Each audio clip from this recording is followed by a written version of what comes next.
Welcome once again to Under the Macroscope, our weekly look at the world from a macro point of view with Skybound Capital's chief strategist based in the London office, Jabir Sadawala. The podcast available on Apple, Spotify, and on the Google podcast platform for Android.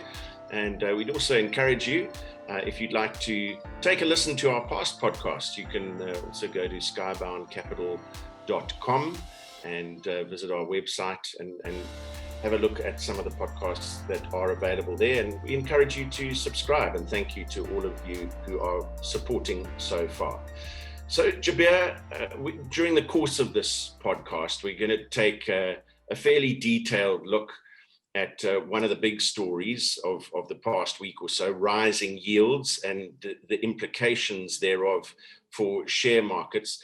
We'll come to that in just a moment, because I want to start with your thoughts on Gamestop, which is back in the news. Yeah, well, good morning, Matt. And yes, you're absolutely right. It has come in just when we thought it had gone away. And I think therein, that tells us one thing, that this thing is never going to go away. It gives you a sense of the diversification that exists within the investor group generally. There is a force at the retail end that's determined to make its mark one way or another. The share price of GameStop more than doubled in value on Wednesday. It hit $170 per share on Thursday, then came down to $120, and then closed by the end of the day around the $92 mark. Today I see it's trading, I think the last price was about 108, 109. In fact, trading was so hectic that it had to be halted repeatedly. It had to be halted several times. On Thursday, it had to be stopped 3 times in the morning. So what actually happened? Well, we know the CFO resigned, but I don't think that of its own accord was actually a catalyst here. No one quite knows what's driven this. My view is that it's really around the derivatives trading that has gone on in the stock, which I think takes this to a different level. So, for instance, this price move spread to a bunch of other stocks as well, but specifically on GameStop, it was very, very active. There was a big amount of trading, a lot of call option buying volumes, and it actually hit a high of something like 262,000 contracts on Wednesday alone. Now that's 5 times the level on Thursday. So, this is really about the only identifiable factor behind all of this.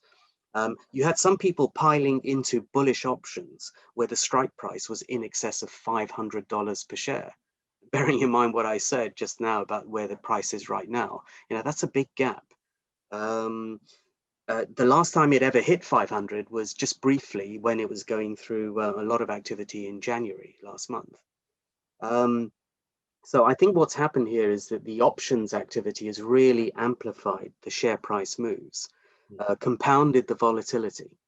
And, this is something to watch out for going ahead. I mean, for me, the lessons from this so far is that the very fact that trading was halted several times by the authorities, the exchange, just reminds me of that old story about how it happened once before.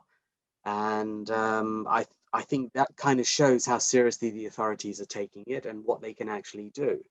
The other thing is that the fact that derivatives options trading has now gone to this level tells you how this has moved. Because typically when you issue options, the issuer has to cover it in their books, unless they're taking they're just doing naked writing, which is extremely dangerous. Normally you would cover it in your books, so that can accentuate the buying spree. It obviously results in more volatility. We've seen that around the stock price. And last but not least, it's an end of the market which has lower liquidity versus the big giant names. So I think within the option space, you're going to start to see much more volatility become really apparent here. And at risk of repeating a question that I asked when we spoke about this on a podcast probably 3 weeks ago, Do you see this as being a catalyst for more intervention, more regulation from authorities? Yeah, I think it's lining it up that way, because it almost sort of fits into our next topic about what's happening with yields. There is definitely at one end of the market a quest to go into higher asset rising potential instruments. And I think it just sort of, I think it highlights just how almost desperate people are to want to see mega stock price increases. And what can the regulators do? I mean, the only weapon they have is to come in and halt trading. Um, Short of actually legislating to say, right, you know, we start doing curtailing activity altogether with certain types of stocks, and then we get into a very dangerous ground there. That's going to set off quite a lot of argument and debate. Well, so as you mentioned it, let's move seamlessly then into another big macro story and rising yields and their implications. Yeah, it's all happened this week. I mean, it's you know, I've been worried about yields and inflation for a while. I think you know that my and other colleagues have know that all too well. But I'm just amazed at the pace with which it's all played out this week, to the point that we're actually close to hitting, or were close to hitting, year-end targets. So I'll just read out some figures for you. I mean, in terms of where things stand. So, for instance, if you look at government 10-year yields in the US today, it's now at 1.48%. It started the year at 0.99. And at one point this week, it actually crossed, I think it hit about 1.6. It's come back a bit. And so in the last 24 hours, we've seen some risk off again as people get nervous. The inflation rate in America, these are all headline numbers, is 1.4. So that means the real rate is 0.08. Doesn't sound like a lot, but that was negative just not that long ago. And then if you look at a few others, I mean, for instance, in Australia, it's now hit 1.81, and their inflation rate is 0.9. So you're earning a very nice real rate of 0.91. And in Europe, for instance, if you take Germany, that's remarkable. I mean, they were trading at a negative 0.6% not that long ago, and they are now at 0.25. So it's still a negative, but much, much less so, which means it's rocketed. And the inflation there, the inflation rate there is about 1%. So you're still earning a negative real yield of 0.75. Now, this is what's really sort of spooking activity. I mean, you have to look at what the potential drivers are here. I don't think at this stage it's actually playing out through inflation. I know there are fears around inflation, and it's certainly not the kind of inflation that I had in mind. I think that will come later in the year. I think what's happening at the moment is that the vaccination program is going so well in what they believe is going to happen in a few months' time when the easing begins. So that means growth is going to start to rocket. And I'm seeing, quite a few revisions, upward revisions to growth. With rising growth comes better earnings. So the markets are factoring that in as well. And then when we all get back up and running again, and we start buying, and we even had, like, for instance, one of the Fed members, Bostic, he yesterday made a very interesting, what I would call behavioral comment around the psychology of what consumers might do. And he very sort of nicely put it, paraphrasing what he said, it's people are going to go a bit wild when they start going back out there and spending on drinks and food and so on. So given the supply constraints that we have, that's when I think later on inflation will really start to come into the picture. But you are seeing it in certain areas. It's got certain regions quite nervous. The ECB, the European Central Bank, has become quite jittery, and several of their members have come out with comments.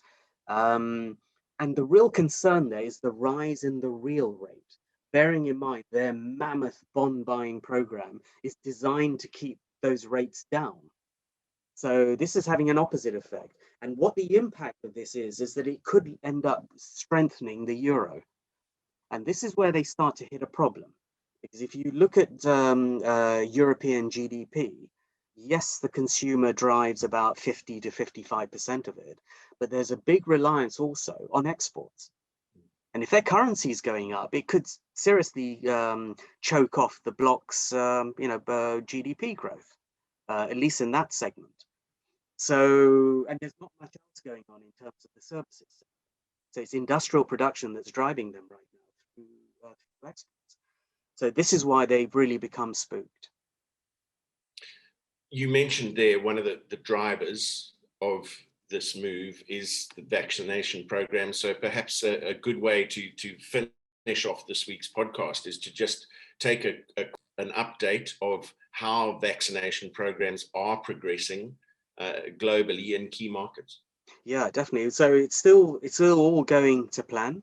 We're hearing more and more positive news around certain vaccines like the Pfizer BioNTech. They're now saying that actually it seems to have longer lasting results and could actually be even better than they thought against some of these variants. So that's all very positive news. In terms of vaccination rates, very high up there. What is transpiring now is that if you take where we are, there was an article that caught my eye by Goldman's, where they did their estimates on the level of immunity that already exists from people who have had the virus, plus where the vaccination program is so far and where it's headed. And they did their prediction of by when we'll get to herd immunity. And in the UK and US, I mean, they were hitting April, May, which is remarkable, bearing in mind that herd immunity is 70+%. So it does tie in also with Boris Johnson's easing program. I think he's gone down the cautious route, but he's said that he would like the whole economy opened up by around about the third week of June. So this is all very much on course, and frankly, there's no let up. The vaccine rollout is continuing apace.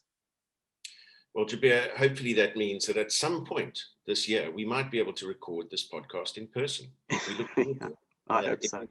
As always, great getting your views. And these are macro stories that are going to evolve as the next few weeks roll out. So we'll be keeping an eye on these and other macros in the coming weeks. Jabir also does his week in review, which is distributed to those who subscribe to it.